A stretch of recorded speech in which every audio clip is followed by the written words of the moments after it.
We have a lot of awesome CGs to look at and stats to kind of overview and summarize what happened in round one.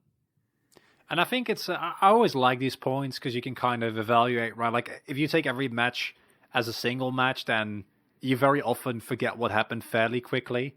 And I really like, going over some of the highlights, some of the points that we hit. I think everyone will, know the big ones like Faker's 600th game. And of course, the main thing for me is how have these teams actually performed over the last couple of weeks?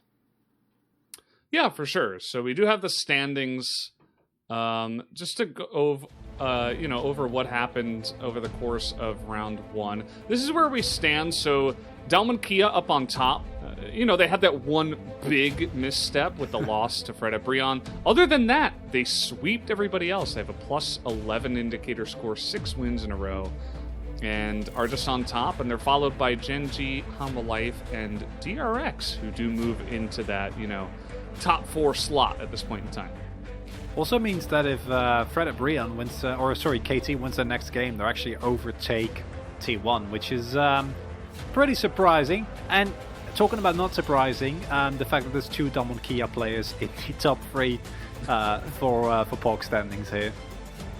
Yeah, and of course Chovy kind of sandwiched in between the two of them at 600 points here. Note that UCal and Pyosik and Dread down there, they're at least UCal and Dread are from teams that are not currently on the left side of the standings at this point in time, whereas Pyosik is, but good to see that you kind of have those solo carries from those teams so far, and pretty cool stuff to see there. I think the highlight plays of both UCal and Dread are in the forefront of everyone's mind, but also, every now and then some rougher games, I think, from both of them. UCal's teleports in their latest games kind of come to mind, where they had a really, really rough go. As some look at, the shortest game, the longest game, which is a 30-minute difference between the two, which is pretty insane. Yeah, note that the shortest game was Live Sandbox over DRX, so that's so weird. We talked about one of the weaknesses for DRX. Well, there you go. Sometimes they drop some weak games. The fastest First Blood, a minute 24 in. That's kind of like a level 1 difference there. Slowest First Blood was 16 minutes. The LCK. Up against KT. Lowest kills was 8, with Fred Brion 8-0 against DRX. And the highest was 50-something over on that side. And here are the kill stats, chronically. And these are actually, some are pretty surprising. Hybrid having the most kills is probably not the person that you would have necessarily thought of, right? You'd be more thinking about players like Chovy or Showmaker, but it is in fact Hybrid. Unfortunately for Becca, has the most deaths. Vista with an absurd amount of assists. That's actually, even over the course of a couple of weeks, that's pretty crazy, as Chovy, Doran, and Rascal trying to fight for who can kill their enemy in a solo lane the most. It's not surprising that it's Chovy, right? No, I don't think anyone's surprised by that by any means. And of course, duo kills had Ruler and Life up at the top, so props to them. And we're going to take a look at some of the champion stats from round one. Now, Kai'Sa on top. She was strong through all of the patches that we did play, 11.1 through 11.3. Olaf is up there as well. Talia and Gnar seeing a lot of presence there. The most picked, Kai'Sa. Most banned was Talia. I'm trying to look for interesting, interesting or unexpected stuff. Win rate goes the way of Talia, and she's pretty strong, even especially in 11.1 and 11.2. I think my main takeaway for this is how long it took the LCK to realize how broken Seraphine is. The champion has been up for a while, right? It's been mostly ignored. Talia, of course, has been tapped on the back a little bit by Riot here, as we see. I always like seeing these. Becca almost have... So we should keep track of this, right? When he places his 1500th ward. That'd be nice. It's the fourth ward of the next game. Yeah, I'm sure we'll definitely remember that. As Pioshik actually showing up in a lot of these stats, right? Like most wards killed, but also actually like with a big distance, this scuttle crap prio. I guess it makes sense from a Kindred player. Kindred, yeah. The Kindred play for him is the most. Yeah. You see the Elemental Dragon stacks? The Cloud has been, we can't escape from it. 158 was the most there. We're going to take a look at some jungle stats. So top jungle duo, Rascal and Keen, seeing the highest priority there. Rascal, obviously, alongside of Keen, those two teams like to play through those two players. And Fly and Dread over here on the side of the mid-jungle duo. Seeing a lot of play there. Forever alone. Poor Hoya. He gets no help. The guy is always just alone up there. Blank, he basically camps the lane for Doran and Yukal. Obviously, those are the two players that can camp. So not a huge surprise there. The social distancing duo. We're in a time, guys. Right now, we got to just stay away from each other. And Root and Leo, with effort in the support there, doing a good job. I was about to say, like, I'm pretty sure it's supposed to be Rascal and Clid, because either it could be Rascal and Clid, or like Rascal and Clid and Keen and... I thought they were tied. Yeah, okay, that makes more Keen sense. and Dread would have the most, right? But it is, in fact, Rascal and Clid. Although, maybe Keen, the jungle swap, he's had a rough split this far. I don't know how he gets on Gen G, but that remains to be seen. It's round 2 rather. Funny things can happen, although I haven't heard about this particular roster swap. And Hannah and the Light, they love each other. They spend a lot of time, and honestly, I know Hoya is forever alone, but simultaneously, I kind of expect the entirety of Bro to like stick together. Yeah, mostly. And we're going to take a look at some of the pocket picks here. This is pretty, the Nocturne that we did see that one game from Solka was pretty cool to see. I think he actually did take a loss in that game. Yeah, they did. The Kane from Canyon, I think we're going to be seeing a lot more of that in the future. I don't know if that'll remain a pocket pick, but still remains to be seen. And then, of course, the Udyr. When it was picked by Pioshik, it had not been picked in 1800 days. The present is very different, as we all know. I think the Lulu one is the interesting one. Like, obviously, it's talking about Lulu top, which has been kind of a niche pick, but we've seen the repeated nerfs to champions like items like Gold Drink may finally bring about, the Lulus, the Ivans of the world back into the top lane. Whether that actually happens remains to be seen. It's going to be a while before we hit 11.4. Yeah, we'll have to see that, but we're going to take a look at some notable moments as well from round 1 for particularly a couple of members of our League of Legends pro player community. And, of course, that is Faker alongside of Deft here with the 600th game win, the 400th win for Faker, and then LCK second going over to Deft. These are a couple of milestones that were hit in this round 1, so pretty cool to see as well. It's actually it's insane when you think about how many games that is, right? Like, think about how many games are played in the season, and then how long it takes for you to actually get 400 wins. Like, there's many really good players that are considered like up there that haven't even played 400 games.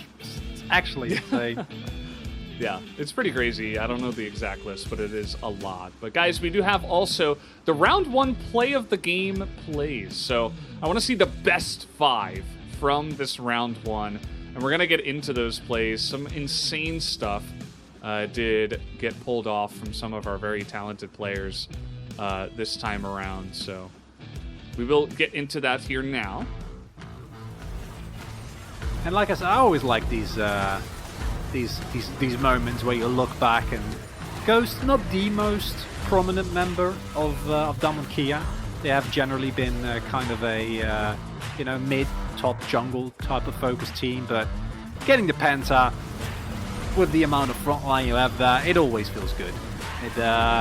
Kalista, if she does get the space in these late game team fights, can just go to town on people. Yeah. Just having a fun time here. These broken up team fights. And he just hops around, has a grand old time. Good penta kill for him. And and we will get into our fourth play. Gumiusi scores the first pentakill of spring, and this was match 6. So this is day 3 as well, right? So the last match of the day on day 3, Gumiusi comes out for the first time and he gets a pentakill, and everybody's like, well, they have Teddy behind him, right? But, we have Gumiusi. Let's just use Gumiusi if he's this good. And he did play a couple of times in a row now, although Teddy did come out and have some good performances. But Gumiusi just gets protected perfectly by his team and shows that he is a mechanical god in his own right.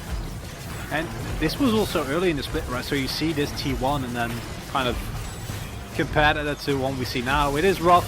Here also Ruler and BDD showing why even with a man advantage, the Baron pit remains a pretty precarious place to ever get to. The fact that Ruler also doesn't die there just adds insult to injury, and the steal coming through as well is just... This is these BDD highlights where you're like, I want to see this BDD show up in play just once. Just, come on, one time, and then see what happens. Yeah, like BDD against Showmaker, BDD against Chovy, let's get those plays happen all the time. The guy is a fantastic player, but would like to see it as well. This is Khan's beautiful 4-man Gnar into the wall. I remember this, they got baited up the river around the Rift Herald fight relatively early on, and then Khan smacks him down. And again, this is a game where they had Rel, Talia, and Gnar. Yeah. just keep that in mind. That's the way that draft went, and Khan just says, yeah, this is a good time for me to just show off. And this is also, we weren't really hot on Gnar at this point, right? This was when we still had a really bad win rate within the LCK. And I think Khan was one of the players, alongside someone like Kingen, that kind of showed us, no, it's actually a really good champion, right? It can actually be insane, and this should surprise no one, right? We joke about Chovy getting player of the game even when he's not there, but this was, I think, one of the most impressive games of a single player showcase that we've seen this entire split.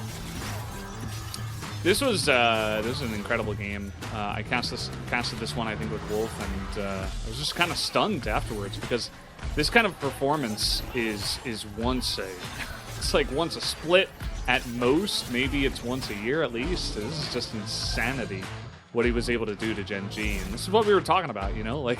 Gen G just can't do anything against teams like Hama Life, and Chovy just comes in here and rips them to shreds, quite literally, on the Yone. And solo carry performance. Everybody else in the game was pretty irrelevant, right? It was just Chovy 1v9ing, and nobody else mattered. So that's why it gains the first place there. And it's like you said, it's assassins have not been meta for quite a while. You have kind of hybrid-y assassins like the Kai'Sa, right? That's basically both an assassin and an AD carry, but these type of plays, we haven't seen him in a long time. I think the last time was when picks like Kiana was still very relevant. Guys, we do have, of course, the Round 2 roster changes, which we're going to be getting into in just a moment, just to see... okay, here we go. Actually, it's just up there right now. So, Dalman Kia, you'll notice that they have added a couple, or actually, one player. Round1 into the mid lane behind Showmaker. Chasey not going to play. He's going to be sent down in the trade, and Birdall is going to be moved up, or added rather, I suppose is the better way to say it, just behind Rascal. Again, those two players behind very strong players. Yeah. Roles, so we'll see if we see them. It's kind of the problem, right? Rascal has been having a super good split thus far. And Showmaker is, the world champion mid laner, so it's not the most likely, but it's still nice to see. I think a player like Builder also has a lot of hype behind him, right? Has been performing extremely well in Korean solo queue, and that's always a sight to behold. I think Karis, for example, had a little bit of a rougher one, but Zeus had a really good debut. As we see T1. Only change is another coach. They have enough players already. There's a big lineup. Yeah, they had Stardust, and Stardust is a guy that's I believe he was he was around in the early StarCraft days, StarCraft 2 as well, and so interesting, you know, a guy that obviously has a lot of experience in the esports scene in Korea will be added to the lineup, so pretty cool to see there. On the side of KT, though, this is really where the fun begins, because Gideon comes into the jungle role, and both Bonnie and Blank are being sent down to the challenger level. They'll add Noah as well behind Hybrid. I feel like there have been some days where Hybrid has not been super solid, so maybe we get to see Noah from time to time. And of course, Mental into the coaching role. And I think the Gideon one is the biggest one, right? Because you can just keep playing with Hybrid. There's nothing that's really stopping you from that. But Gideon has big shoes to fill. Yes, Blank has been inconsistent at times, but that's a especially in this current meta, a really, really big change. As we see here, I mean, Afrika has played with the same lineup the entire split, and Kini getting sent down, it doesn't really feel like a change because they have not really gone through any swaps, and I don't expect Mapsy to get play over Lahans, because Lahans is super good. Yeah, for sure. And the term used here is deletion for Root and Leo. Obviously, the players are still going to be around. I just don't know exactly in what capacity. But they won't be on the main roster, which means, you know, obviously it means they're deleted from the roster. So Prince is going to be the starting AD carry, and it looks like he will be for the foreseeable future. There's no subs behind him anymore, of course, as you do see. So we'll see what he has to offer. And this is pretty cool, you know, we're actually getting some strong changes. I don't know if it'll end up being, you know, a strong move in the end, but what I mean by that is, like, multiple players being sent down or, you know, thrown off the roster, essentially, to bring in new players is big moves, and we'll see if it pays off for the teams. And then finally we have Fred and Brion, who bring in Yaharong, which, honestly, you know, can you replace Law King Lava, the man who has just gotten two POG votes and has been, like, actually playing super, super well? It's really interesting, and I wonder whether or not we're actually going to see them play similar to some of the other teams. So that was round one, guys. The day is not over. We do have, of course, our first round 2 matchup coming up next.